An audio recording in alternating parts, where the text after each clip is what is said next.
Question ये,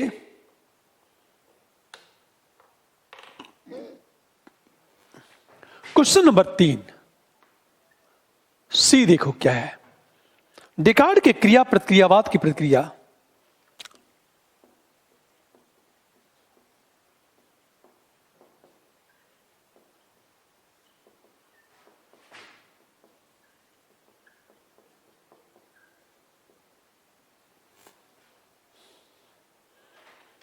कि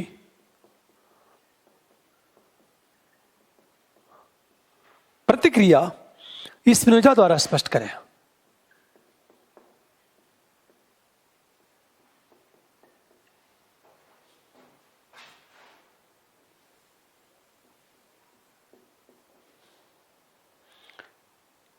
क्या स्पिनोजा द्वारा की गई प्रतिक्रिया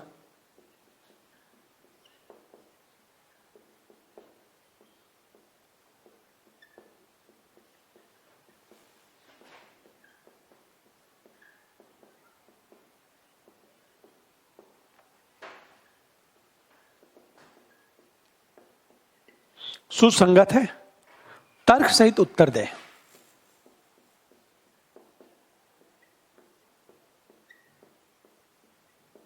देखो आप इस प्रश्न को देखो आप, डेकार्ड की क्रिया प्रतिक्रियावाद की प्रतिक्रिया रिएक्शन स्पिनोजा ने क्या किया, तो आप फर्स्ट पैरे में क्या बताओगे? डेकार्ड की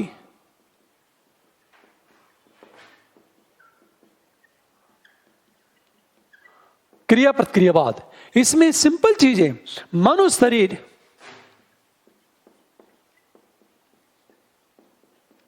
शरीर भिन्न एवं तथा दोनों में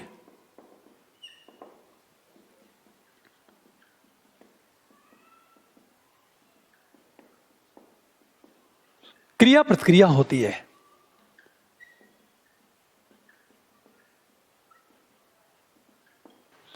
पीनियल ग्रंथि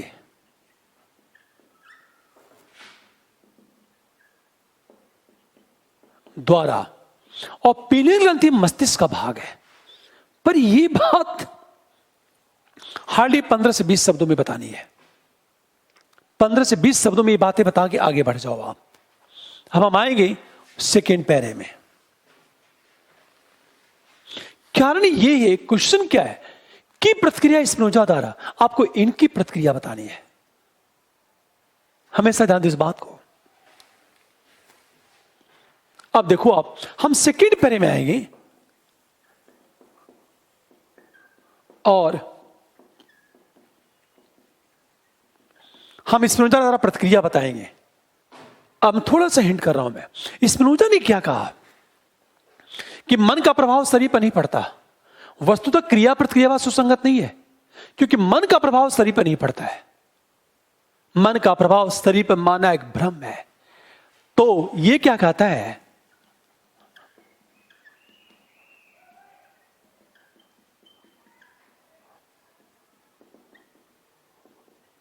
सुसंगत नहीं है, क्योंकि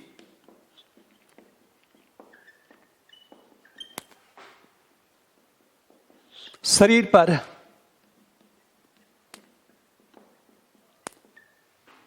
मन और शरीर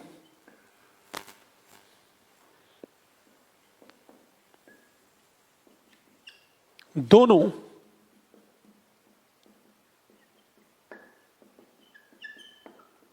गुण है तथा समानांतर प्रवाहित होते हैं। क्योंकि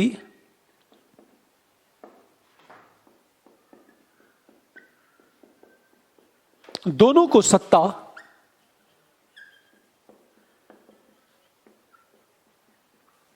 ईश्वर से मिलती है। अब एक से ध्यान दो इस बात को। हमेशा स्पिनोजा ने क्या रिएक्शन किया है, क्रिया प्रतिक्रियावाद सुसंगत नहीं है, क्योंकि मन का प्रभाव शरीर पर नहीं पड़ता है। मन और शरीर दोनों ईश्वर के गुण हैं तथा समानांतर प्रवाहित होते हैं, क्योंकि दोनों को सत्ता ईश्वर से मिलती है। ये सेकंड पैरा में। तुरंत फिगर बना दो आप। फिगर कैसे बनाओगे? ये ईश्वर है, ये चित है, ये अचित है। हमेशा ध्यान दो, सत्ता सत्ता, ये दोनों समानांतर प्रवाहित हो रहे हैं।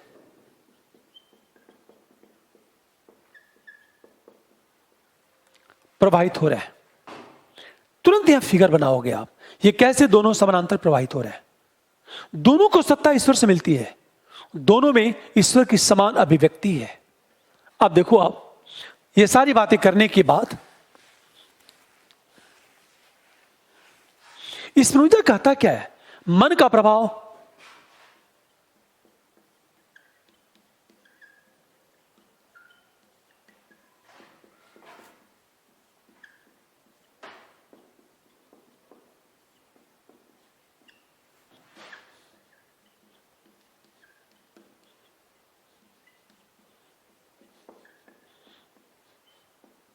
यह भ्रम इसलिए उत्पन्न होता है, पूरी बात ध्यान दो, मन का प्रभाव शरीर पर मानना एक प्रकार का भ्रम है। यह भ्रम इसलिए उत्पन्न होता है कि, अब मैं थोड़ा सा समझा रहा हूं, कि दोनों को सत्ता ईश्वर से मिलती है, दोनों में ईश्वर के समान अभिव्यक्ति है। इससे जिस क्षण मन में विचार उत्पन्न होते हैं, उसी क्षण शरीर में क्रियाएं होती हैं। इन विचारों का जो सीक्वेंस है, क्रम है, उतनी शरीर की क्रियाओं का क्रम होता है। जैसे मान लिया जाए ABCD, मन में 4 विचार उत्पन्न हुए, इनका जो सीक्वेंस है उतनी शरीर में A1, B1, C1 और D1 4 क्रियाएं होगी, उनका सीक्वेंस भी ऐसा ही होगा। तो जिस क्षण मन में विचार उत्पन्न होता है, उसी क्षण शरीर में क्रियाएं होती हैं। मन में विचारों का जो सीक्वेंस है, वैसा ही सीक्वेंस शरीर की क्रियाओं का होता है। इससे भ्रम उत्पन्न हो जाता है, मन का प्रभाव शरीर पर और शरीर का प्रभाव मन पर पड़ता है, जबकि ऐसा नहीं होता। अब एक चीज सोचो, ये हम बताएंगे सेकेंड पैरे में। आज जब सारी बातें बताने के बाद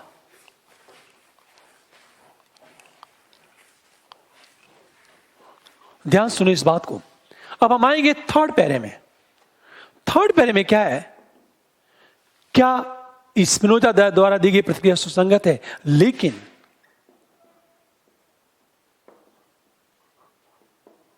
स्पिनोजा द्वारा दी गई प्रतिक्रिया सुसंगत नहीं है,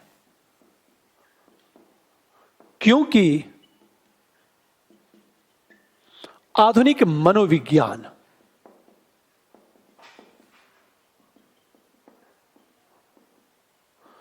क्रिया प्रतिक्रियावाद को मानता है। दूसरी चीज, हमेशा ध्यान दो इस बात को, हमेशा आधुनिक मनोविज्ञान क्रिया प्रतिक्रियावाद को मानता है। हम दूसरी बात ध्यान दो इस बात को,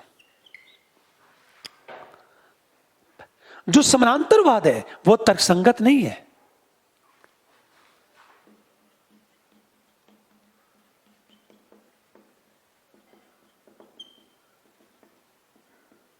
क्यों नहीं है? A, B और C की बात करें, थोड़ा सा मैं हिंट कर रहा हूं। मैं नंबर 1 की बात देखो आप, यदि मनोशरीर दोनों को सत्ता ईश्वर से मिलती है और दोनों में ईश्वर की समान अभिव्यक्ति होती है, तो ईश्वर तो एक है।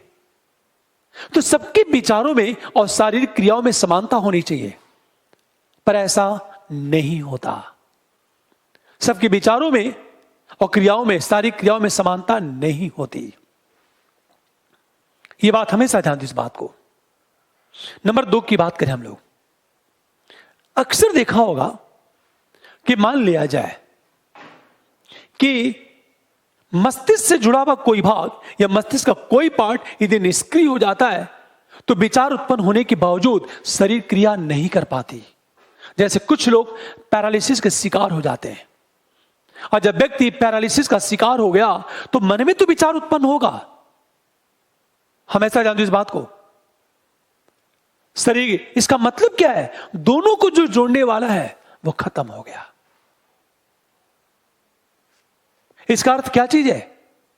साइंस भी मानता है कि मन का प्रभाव शरीर पर पड़ता है। और तीसरी चीज, लाइबनिज स्वयं स्पिनोजा से सहमत नहीं है। लाइबनिज ने पूर्व स्थापित सामंजस्य की बात की है। तो 3 आलोचना करेंगे, अंत में हम चौथे पैरे में हम निष्कर्ष की बात कर देंगे।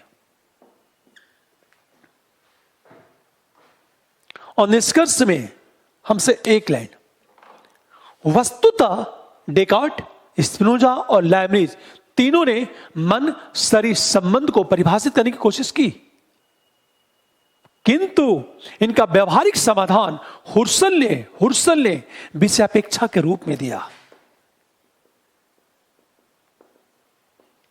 व्यवहारिक समाधान हुर्सल ने विषयापेक्षा के रूप में दिया, जिसका अर्थ है कि चेतना विषय की ओर निरंतर प्रवाहशील होती है।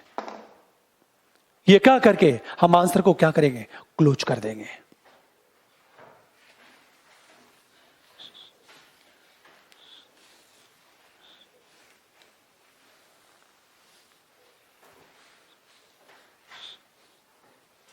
शेष क्वेश्चन हम लोग अगले वीडियो में डिस्कस करेंगे। Thank you. अगला क्वेश्चन देखो आप।